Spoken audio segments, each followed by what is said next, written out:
Hello and welcome to Gaming for Australia. I'm TheFez. And I'm GameGeek. And today we will be talking about the game of games, a pretty legendary one, Skyrim. We all know this. Well, we were all known for the quotes such as, "For Shredder, of course, I used to be an adventurer like you, then I took an arrow in the knee." Yeah. Now, what about those people that haven't played Skyrim before? Okay, well if that's the case, I can actually give you a few tips on how to play. Okay, firstly, you're going to want to figure out how you want to play at the beginning, because at the beginning is going to basically, you'll be technically starting your own story.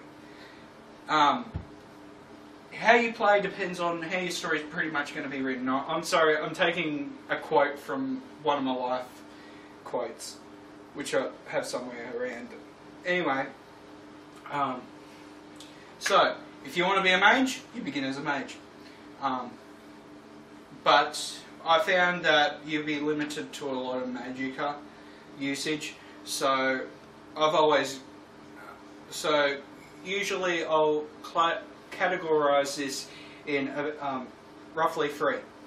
Firstly, there's the mage, of course, which means you'll be levelling up your magicka a lot more than your health and your stamina, which is very, very tricky. Your second one is your knight, who's basically either, if you want two-handed weapons or a sword and a shield or double swords or, you know, whatever. And your third one is your rogue, which is usually, you'll carry probably only a dagger, you'll be using light armour, and you'll be using a lot of sneaking and lockpicking and pickpocketing. But what I'll say is a great idea is to actually level up your creation skills, so your enchantment skill, your smithing skill, and your alchemy skill, because if you upgrade those up really quickly at the beginning, you'll be able to create more powerful potions, you'll be able to create better gear, and refine your gear better, and you'll be able to put really good enchantments on your weapons. Okay, this is going to be a tip that is later on when you've got enough money to get the Amulet of Mara, which you will get in Riften. To get in Riften, this is going to be a little side note. When you go to Riften, they'll ask for you to pay a guest fee. You use your speech skill then. You'll level up your speech skill and they'll let you pass through without having to pay.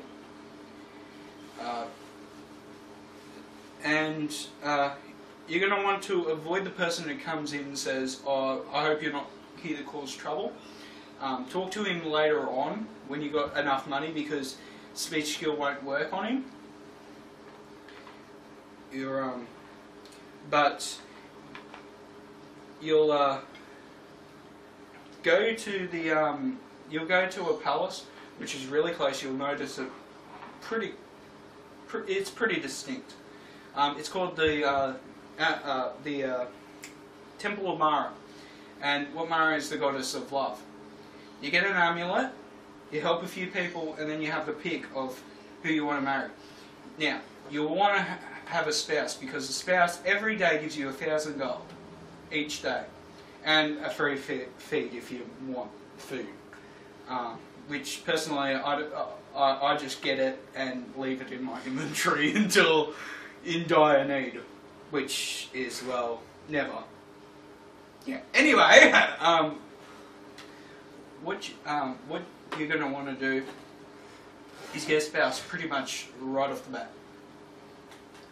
Now, I'll give you a tip on how to level up your smithing really high. At the beginning, you're going to want to craft a shitload of iron daggers and a shitload of leather braces, because those are the most cheapest items to craft, and no matter what, you're going to get the same amount of smithing no matter what you create. Okay? For alchemy, I'd suggest just mixing random ingredients. Even if you don't make potions, you'll get the experience out of it. Sounds good. Any other tips? Well, at the beginning, you'll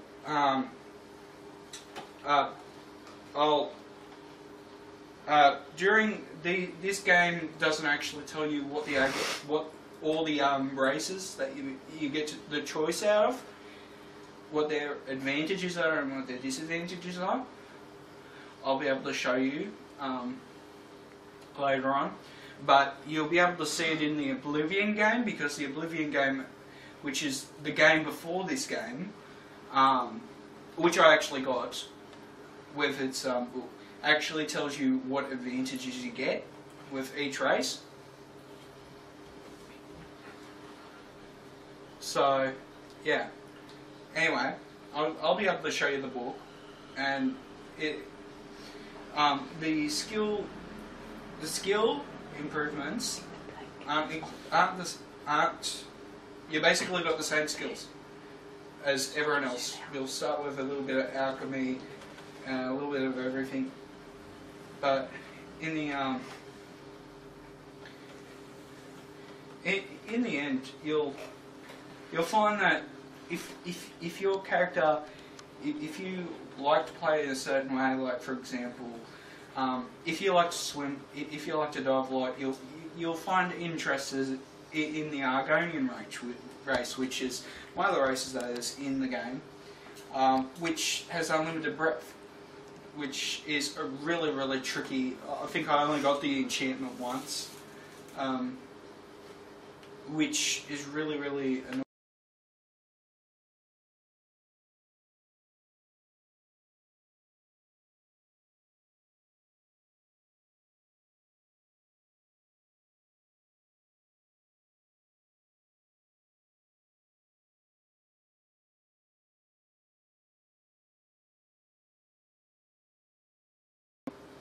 Not really. If you're going to think, gender changes conversations, it doesn't. Don't worry about it, it doesn't. But, if you want, you can basically dress yourself, you can turn into make yourself a female and just, I don't know, undress and run around, have fun, or whatever. Basically, whatever you want to do, you do. I'll probably tell you some other stuff while we're off camera, just as some tips as to get into different guilds, and maybe which way you want, if you want to go into 2 different guilds. But I'll talk to you about that. It's a very, very complicated game. But in hard, if you know how to do it, you'll do it really well. If you don't, you'll probably get defeated by that bear. Even though I don't see how you can. Even though it's a pretty tricky enemy, it's, a bow and arrow and a sneaky attack, you'll be okay. And so yeah, that's basically all I've got to say about Skyrim. Skyrim's a really awesome game. I'd suggest everyone who hasn't played Skyrim to at least try Skyrim. I know it's not for everyone, but it's one of those games that, it's catered to you, rather than catered to a certain audience. So, It's a very open game as to what you can do. It doesn't really leave you with limits. Yeah, the only limits is, what do you want to do with this? The only limit is your imagination. To a degree. Yeah. So, thank you for joining me, and I hope to see yous, lovely sons and girls, to either click the subscribe button for Gaming for Australia, and I'll see you in the next video.